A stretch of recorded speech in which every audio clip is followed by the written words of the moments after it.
Welcome to the Speak with People podcast, where we believe that healthy communication is the key to unlocking your leadership potential. We are the go-to resource for leaders looking to greatly improve their communication skills, whether it's one-on-one interactions, team settings, public speaking, or digital communication. By improving these skills, leaders can create stronger connections and drive positive change within their organizations. Each and every episode, we sit down with experts from various fields from around the world, just like you're grabbing a coffee with them, to dive into real practical conversations. Our goal is to help you transform your communication skills so you can lead more effectively, build stronger relationships, and make a lasting impact. So go grab your favorite drink, settle in, and let's learn together. Well, what do you do with your frustration when leadership gets hard? Maybe sometimes things are just going a whole lot slower than you hope, or I've been there a ton. Maybe you're just plain stuck.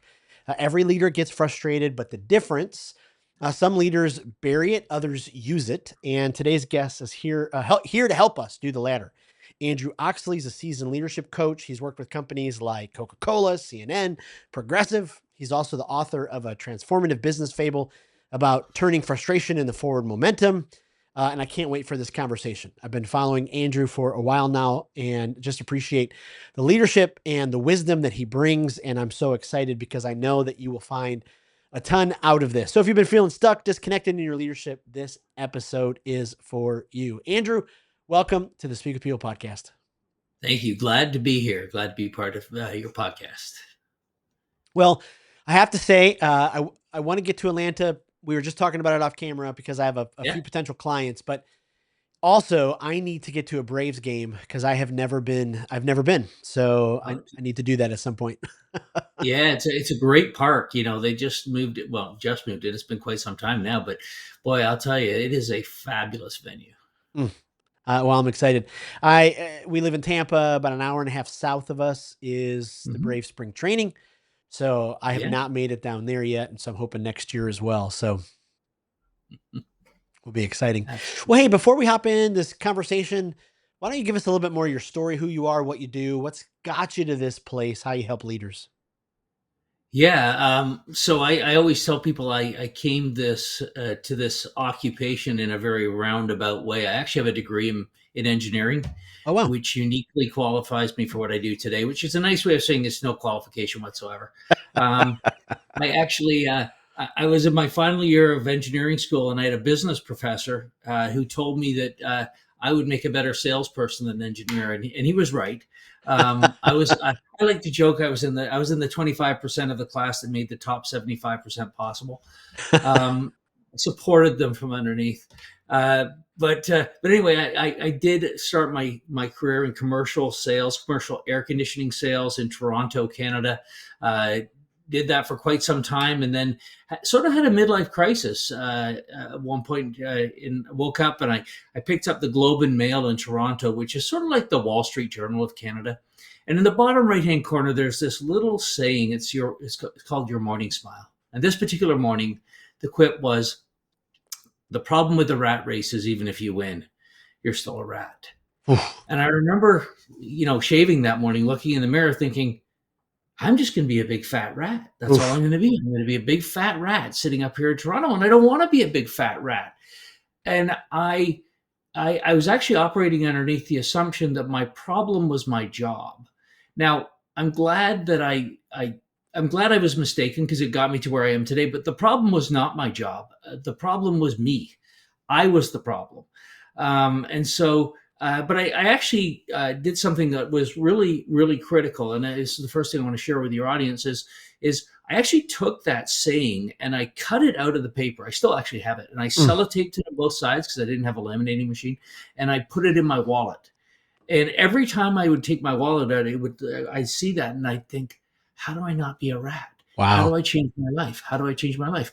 Now, the reason this was important was because what happens with many of us is that we get stuck on a question and we don't know the answer to the question. So we get busy with what we do know the answer to and all the stuff that we got to get done in our lives.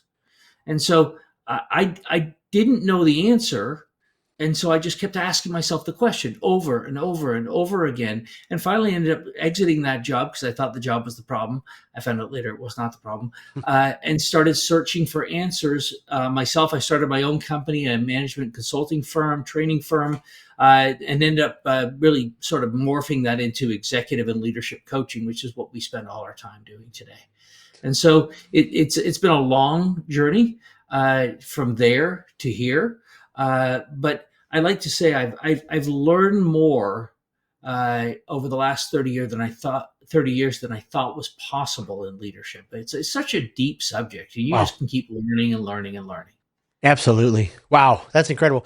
So you actually took the steps to write a business fable about Yeah, frustration instead of kind of a traditional leadership book. What yeah. kind of guided your thinking process there and your writing process?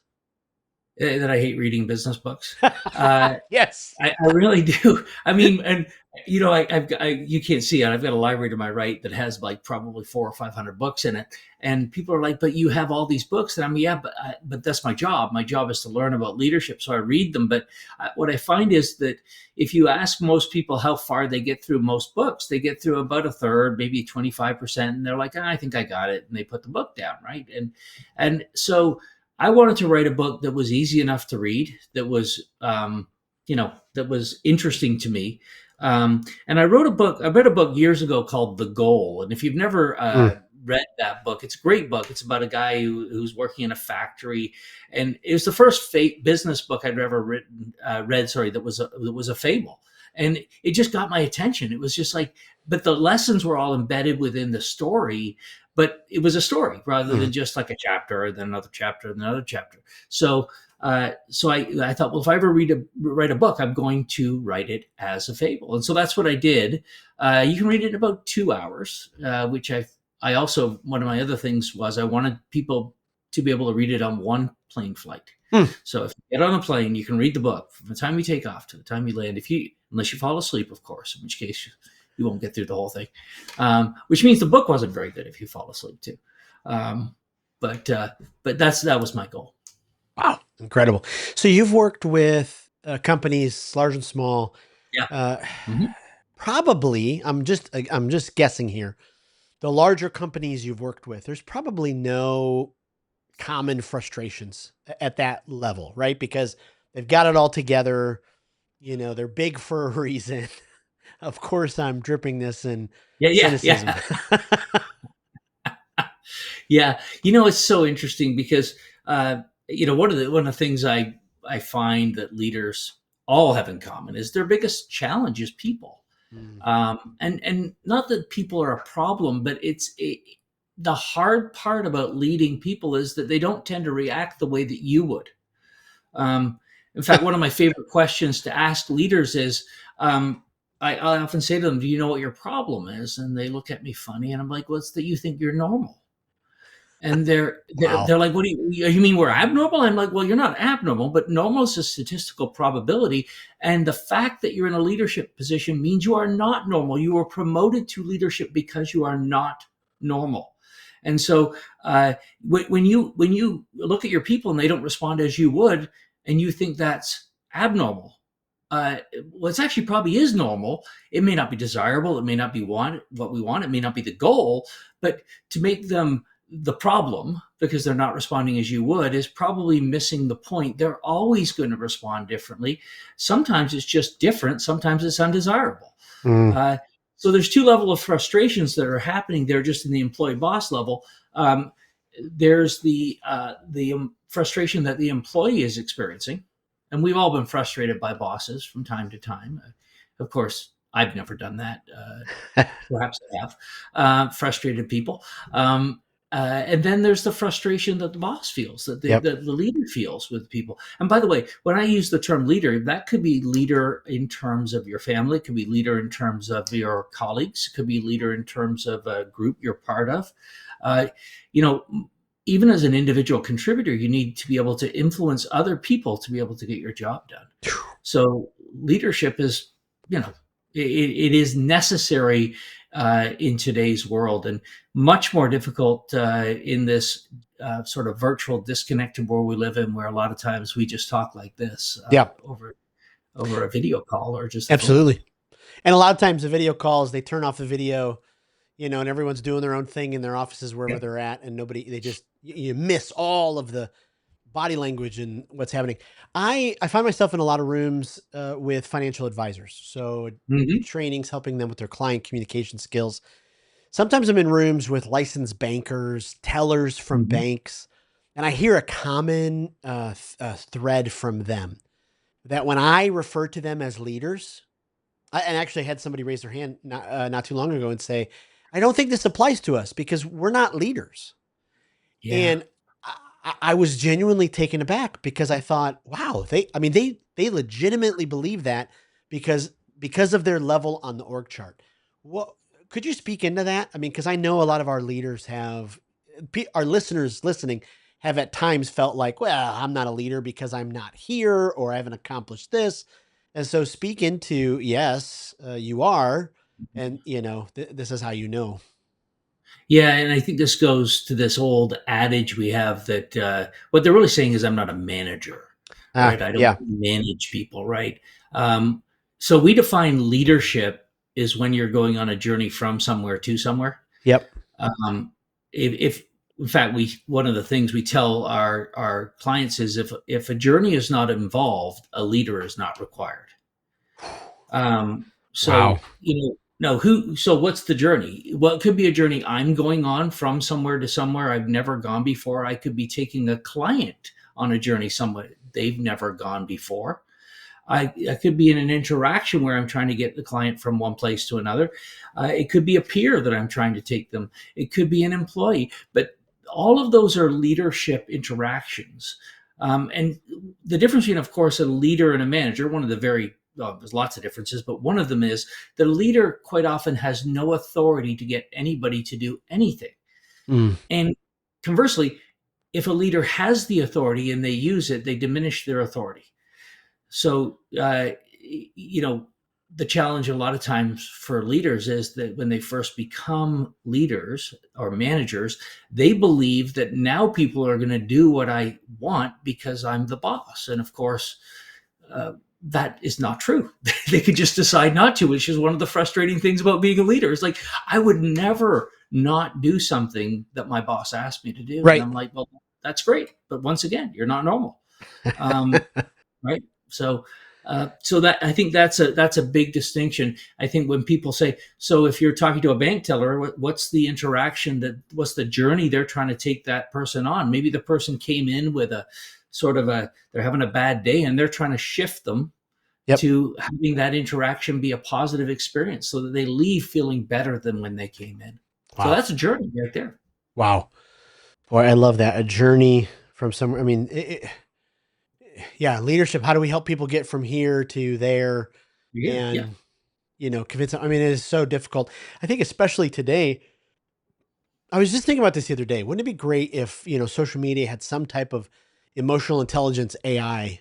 Because you see so many of the comments and they're just, oh, I cannot believe, it's like, wow. They range from no emotional intelligence to, the worst hate that you could ever read. And Yeah. it's so powerful. What do you find as you're working with, organizations, or you're working with leaders, that kind of helps them find a healthy, positive voice as they're leading? So when they're communicating, they're not doing it out of force, they're not doing it out of fear, they're not threatening, but they're able to be able to help people move from here to there. Yeah, and we actually when we're talking to leaders, we tell them that your emotional response to a situation lets you know what you were expecting. Wow. And part of the problem is we sometimes expect things we don't want, and we want things we don't expect. So I'll just play this out for you really quickly. And I somebody taught me this years ago. They like if I was a horrible, terrible. Well, let's do the good employee first. If I was a great employee, great attitude, always did 110%, came to work early, stayed late if I needed to, helped you out, did whatever I could, help my peers, and then one day I come in and I look like I've slept in my clothes, and I Mm. look like I've just got a bad attitude and I'm barking at people. would you be likely to be upset with me or concerned about me? Probably upset. It Would could you teeter would on either. yeah, it could, you could be upset, like, but would you be concerned that Yeah. I actually, that's not like Andrew. What's wrong with Like, him? Yeah. what's wrong with him, right? Yeah. So you might be upset, but you'd be concerned with me. Yeah, Now, absolutely. if I was a crappy employee with a bad attitude and just always sort of came to work and I wasn't helpful, I was late, always looking to leave early, cutting out, you're not doing my. Are you more likely to be upset with me or concerned? Oh, yeah, concerned. Obviously, what's going on with you? What's happening? Yeah. Yeah. So the the the the emotional reaction that we get from or we have with people lets us know what we were expecting. Right. And unfortunately, as leaders, what happens if my expectations are really high and someone continually underperforms to them? Then what happens is I lower my expectation to their performance level because it's frustrating to be disappointed constantly, right? Yeah. So what the hard part is keeping your expectations really high, irrespective of somebody's performance, right? So if I could do that with them, if I can keep my expectations high, then I'm less likely to be frustrated with them. I'm concerned with them. Like, what's going on? I was pretty sure when I hired you, I told you this was what the job was all about, and I don't see you meeting that expectation. Yep. Help me understand what's happening. Yep. If I'm frustrated, if I'm experiencing negative emotions, then there's a high degree of likelihood that I'm actually started to expect less than I want. Now, when Wow. leaders do that, they have a conversation inside their head. Uh, they they think, well, I'm going to talk to them about this. I'm going to have this conversation with them, but they don't actually have the conversation. They have it in their head, but Right. not with the employee. And every time you have the conversation in your head, but not with the employee, subconsciously it feels like you've had the conversation with the employee. And so when you finally have it, there's an emotional latency to the conversation that feels out of proportion to the employee with what actually occurred because we've been holding off having the conversation. We've been rehearsing it in our mind. So the employee sometimes feels like they're being victimized. Like, well, why are you getting so upset with me? All I did was this. And Yep. yeah, but you've been doing it for like 3 weeks. And like, well, but we haven't had that conversation with that person, right? So that frustration we experience as a leader is actually highly predictable. There's 4 very common responses that leaders have when they're frustrated. Which was the sort of the model we explore in the book, The 4 Faces of Frustration. Yeah. So, the first, everybody gets angry, right? From time to time. I mean, maybe some people don't. I've not met them. Everybody gets angry from time to time. 3 of the 4 faces of frustration transition through anger into what we would call their frustration state.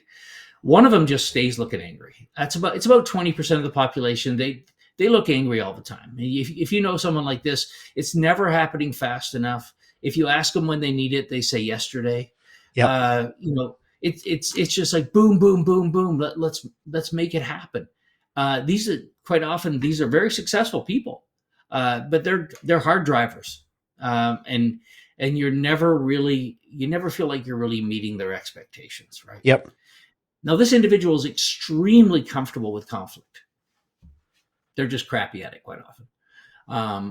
But they think they're good at it because they're very comfortable with it. Now, comfort does not equal skill.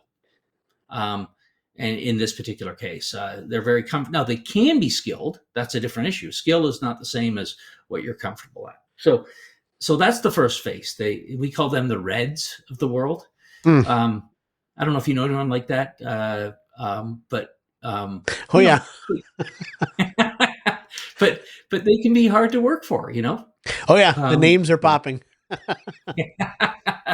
So the second one is the other 3 transition through that sort of that intense phase to a different one, and the second one is what we call the yellows, and yellows are our optimists. They're the people who initially they get frustrated, but then they start trying to tell you everything's going to be fine. It'll be good. You don't worry about it. They put the lipstick on the pig. They've never met a problem they can't put lipstick on, And so they're very talkative and persuasive, and you feel good after you start out in an argument with them, but at the end of the argument, you feel like, oh, everything's going to be fine. But like 10 minutes later, you realize we didn't resolve anything. They just made me feel like it was better, but it wasn't, right? So they avoid conflict by pretending there wasn't a conflict, by trying to convince you there wasn't a conflict. So their face of frustration is optimism. They just start being they're the happy-go-lucky. Everything's going to be fine. Don't worry about it. The third one is the ones who are highly detailed. We call them blues, and blues are the ones who, when they're frustrated, they start asking tons of questions. Like, well, what about this? What about this? What about this? And that's how you know they're frustrated, because they start to just dig into the details. Yep. Over and over. And it's like they're just picking.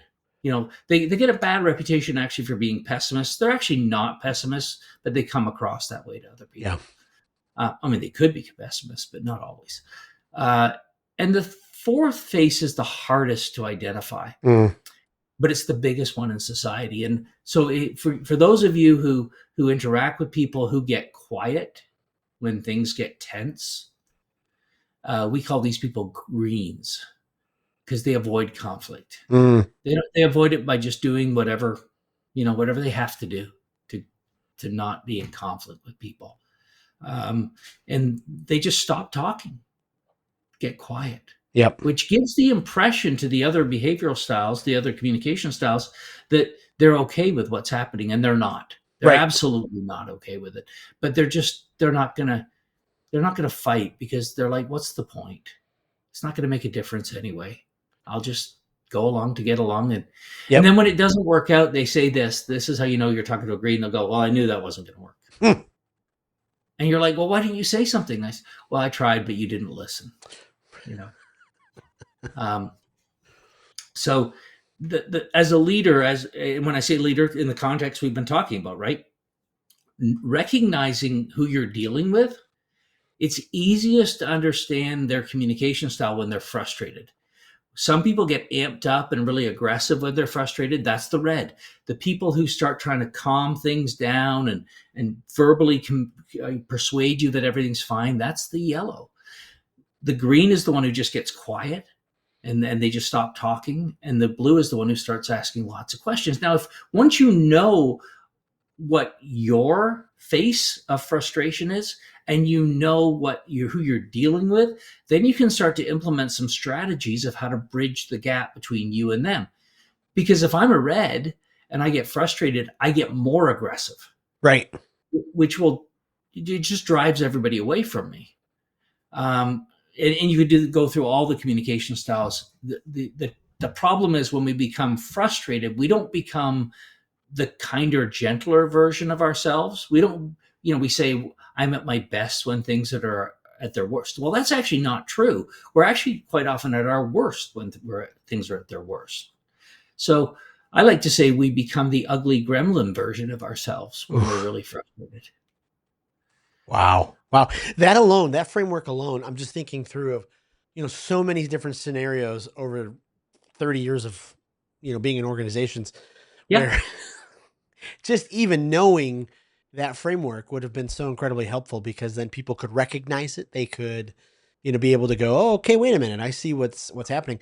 I mean, these are the things that slow down productivity faster than anything. And sometimes we think, no, but everybody in the office, if they're working in office, and I would guess even online, they can feel the tension between two people. And then that tension increases. I mean, it's just amazing what happens. Yeah, somebody asked me years ago, Jason. They said to me, "What's it like to be on the other side of you?" Oof. And I was like, "Well, it's wonderful, of course." And they said, "Well, I know you think so." Wow. And I said, "Well, I'm guessing it's not in some cases." And they said, "Well, sometimes it's a little hard."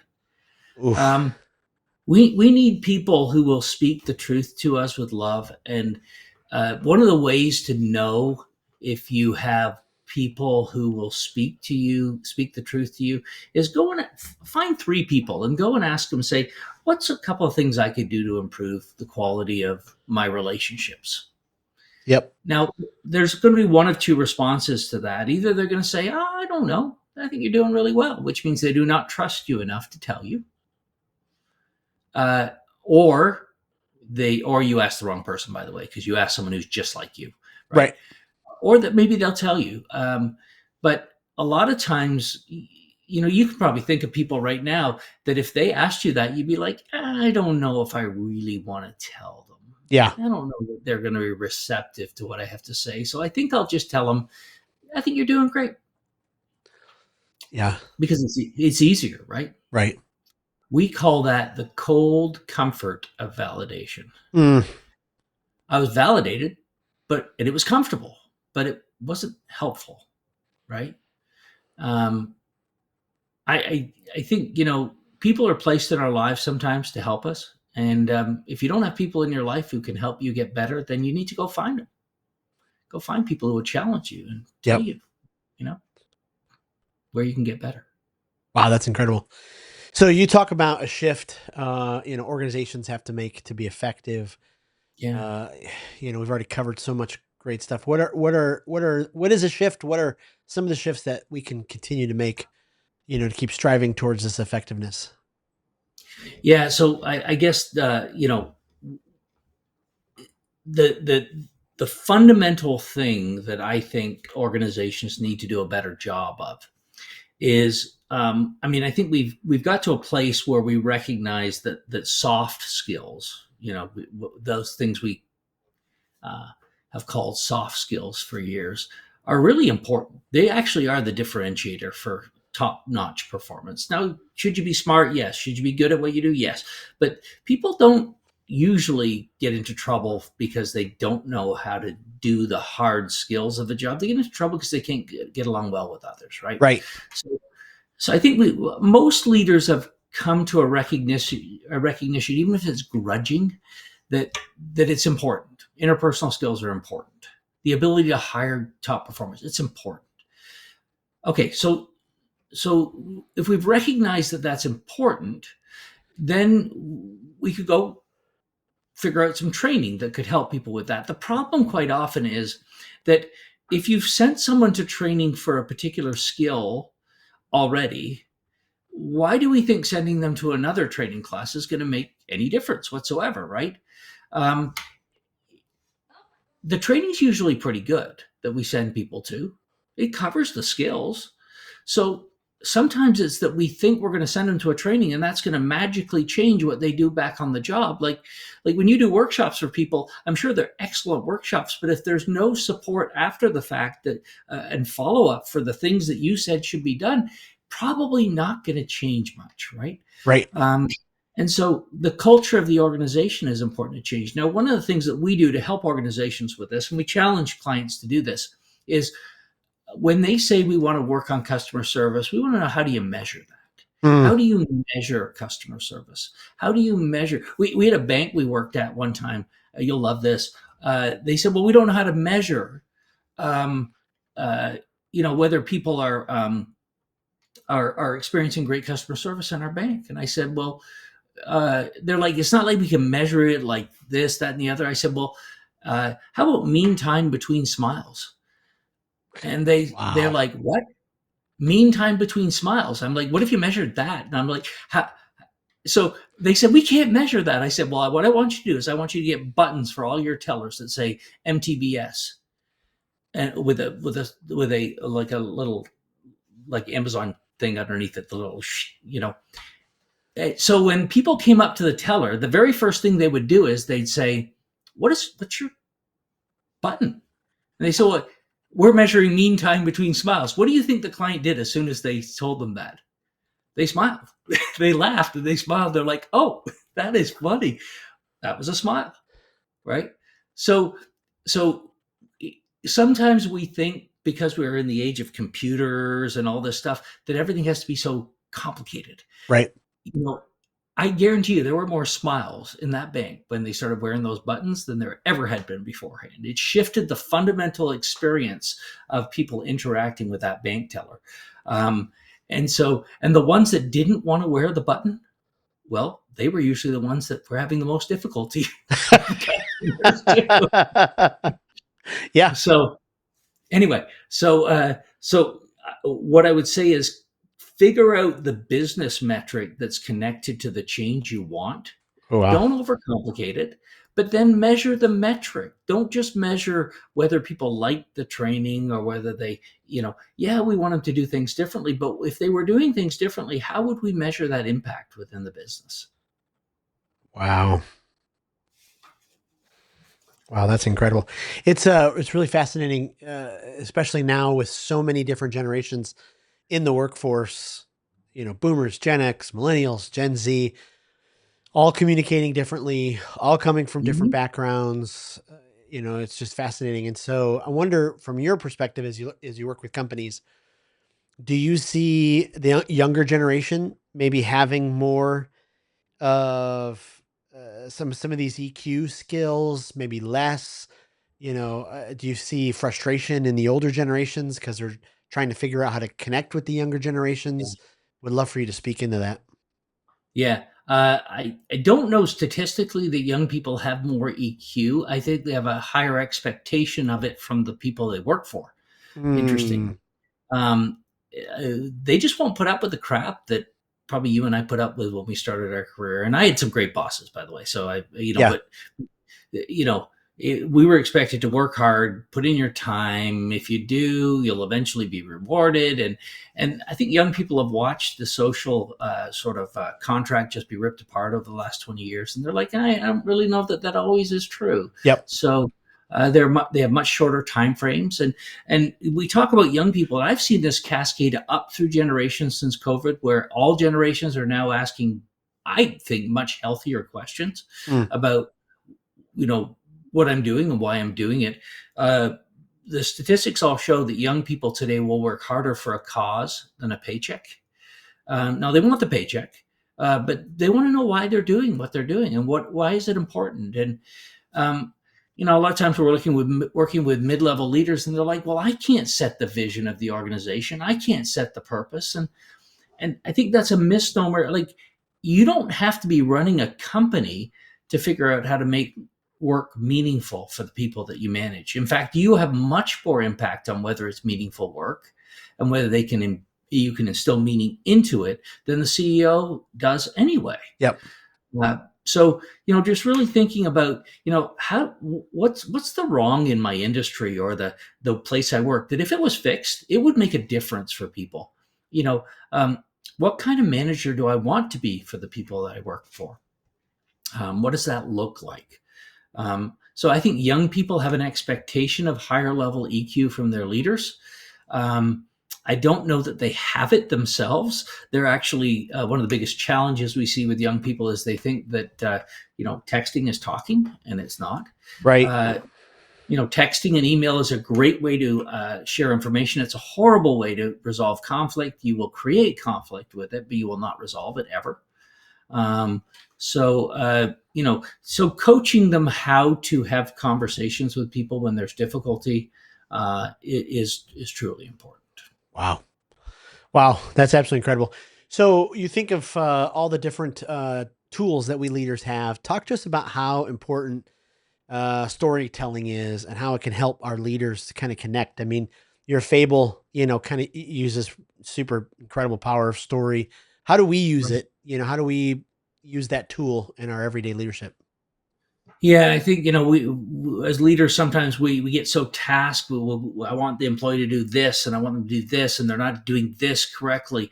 And you know, telling stories is a way to communicate message and decrease defensiveness with your people. So Mm, some years ago I was coaching in a particular organization, and they were having difficulty with employees, you know, uh, being on their phones when clients would walk in to the front office, and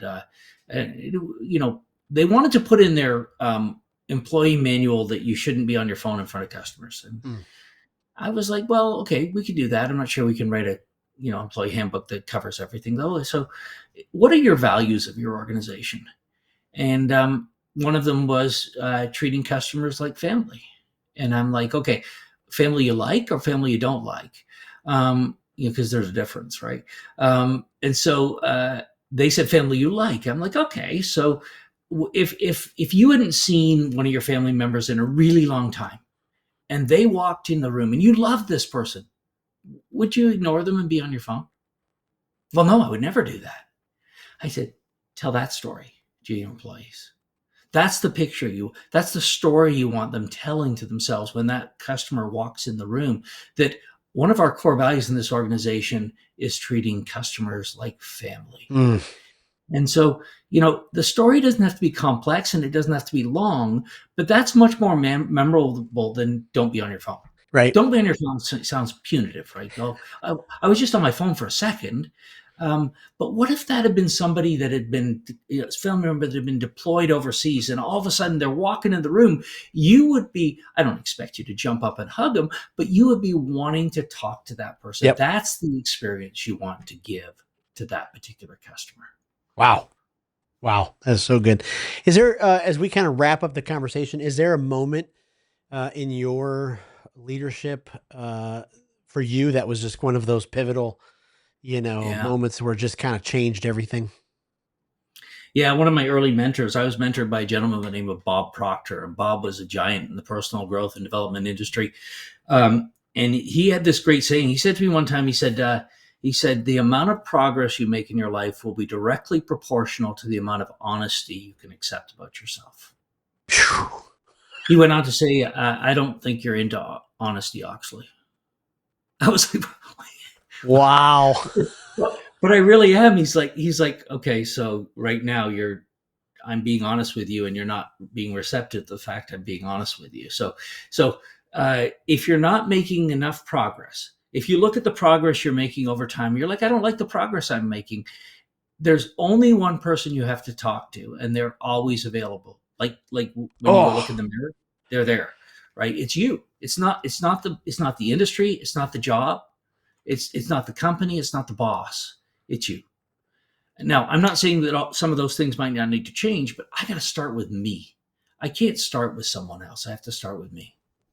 And so that when he said that to me, I was like, okay, so where do I need to seek out honesty in my life? Wow. And luckily, many of us are married to somebody who's more than willing to be honest with us. And so we can start there quite often, right? Yep. They can share some honest feedback with us about where we might be able to improve the quality of that relationship. Yep. And then, where else could I improve? Where else could I get better? Oh, that's powerful. I married a green, and And what are you, do you think? very much a yellow, very much an optimist. I'd like to say I don't avoid conflict, but I don't run into the fire right off. I can get there, but Yeah. for sure the optimist. So for the first 5 years of our marriage, I was like, everything's great. My wife doesn't, and then finally one day it just sort of, the dam broke. Yeah.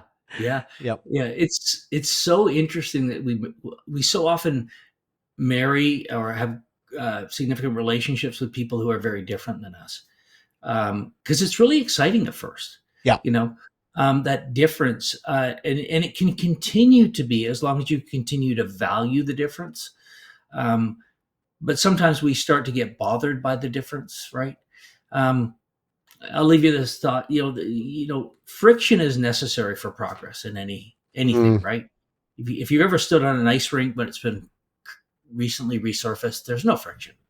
It's hard to go very fast. If you try to go fast, you're going to fall. But too much friction and everything stops. Right. So on a team, the tendency sometimes is to think, well, or in a relationship, I'll just find someone just like me. Well, there'll be no friction, but there may be no progress, right? The friction creates the progress, but you have to manage the friction, because if you don't manage the friction, then you could be like you thinking everything's fine, but it's not fine. There's a lot of friction building up over time, and then everything starts to grind to a halt, right? Wow. So as leaders, sometimes we want to hire people just like us. That's a really bad plan. You want to hire people that are different than you. They have a different view. They have a different understanding of what's happening, different perspective. We all have bias. And so understanding what your bias is and seeking out people maybe who have different biases who can challenge yours is uncomfortable, but it's where the progress is going to happen. Wow. Wow. That's powerful. That's a great place to end that question and conversation. Before I let you go, though, we ask all of our guests some rapid fire questions. We're building this online communicators library. People can go and be inspired with some new ideas. Is there a speaker that you routinely listen to, or just somebody who's kind of always in the back of your head that you go, oof, every leader needs to at least hear one of their talks? Yeah. So probably the best speaker I've ever heard, his name is Andy Stanley. I don't know if you've heard of Andy. He's actually a pastor out of Atlanta. He has a church here, but he does business speaking, and he has a business podcast. He's not proselytizing on the podcast at all. But he is amazing. I think he is one of the best speakers I've ever heard. Yeah. Unbelievably clear. He is, powerful. If you're a podcast listener, not everyone is, but is there a podcast that you think, boy, leaders, you got to check this one out? Yeah. So Andy Stanley actually has a podcast that would be the one that I would have referred to. Now, there's another one, and I don't know how many of your listeners run companies, but there's a podcast called Founders. And the guy who does the podcast, he actually reads books of historical figures. Usually they're dead. Not always, but usually. And their autobiography. And then he sort of extracts the life lessons from them about how they became as successful as they were. So that would be another one. I love that. Lastly, you run into a leader. They're about to hop on a boat to go to a desert island. They can only bring one book. What's the book that you send them with? Yeah, well, okay. So jokingly, it would be mine, of course. But since they're going to be alone on a desert island, they don't probably need my book. This is an old book, but it's probably my favorite. It's one of the very first books I read that helped me get where I am today. It's a book by Napoleon Hill called Think and Grow Rich. And it's basically all about how thought transforms action. And sometimes what we do is we just try to change the exterior of ourselves without changing the thought processes that have led to the very behaviors that are giving us the results that we don't want. Thought becomes action, action becomes results. So if you don't work on the whole chain, if you just work on the actions, the behaviors, you're really continuing to plant seeds that are, eventually creating behaviors that are creating the results you don't desire. So wow. You have to work on all three. It's powerful. Where can we send our listeners to find out more about you online and connect with you? Yeah, so a couple of places. Transformingresults.com is our website. And we actually have a free workshop there. If anybody wants, it's an online workshop. They can register for that. And we also, on Amazon.com, we have our book, The 4 Faces of Frustration. But if you register for the workshop, we send you a free copy of the book. So you can have a 2-for-1. That's amazing. Amazing. Well, we will definitely put this in the show notes. We'll put this in our Facebook group. We'll put it on LinkedIn, and our listeners, I know that this book is going to help transform your leadership. Andrew, I can't thank you enough. This has been so incredibly powerful. You're so gracious with your wisdom. Really appreciate this time, and can't thank you enough. Well, it's been a great pleasure being on with you. Thank you so much for having me. Thanks for tuning in to today's episode of the Speak with People podcast. It means the world to us when you share this episode. Thanks for liking, subscribing, or following the podcast. That really does help the podcast get into more ears and into more leaders listening. Also, don't forget, we have 2 exciting resources for you. The first is go to Facebook and join the Speakers Group. This is a community designed for leaders who want to grow their communication skills. Also, go to Speak with People leaderpeople.com/skills library to access the Communication Skills Library. It is an online resource chock filled with resources that will inspire you and transform you and grow your communication skills. Thanks again for being a part of the listening community. We cannot wait for the next episode.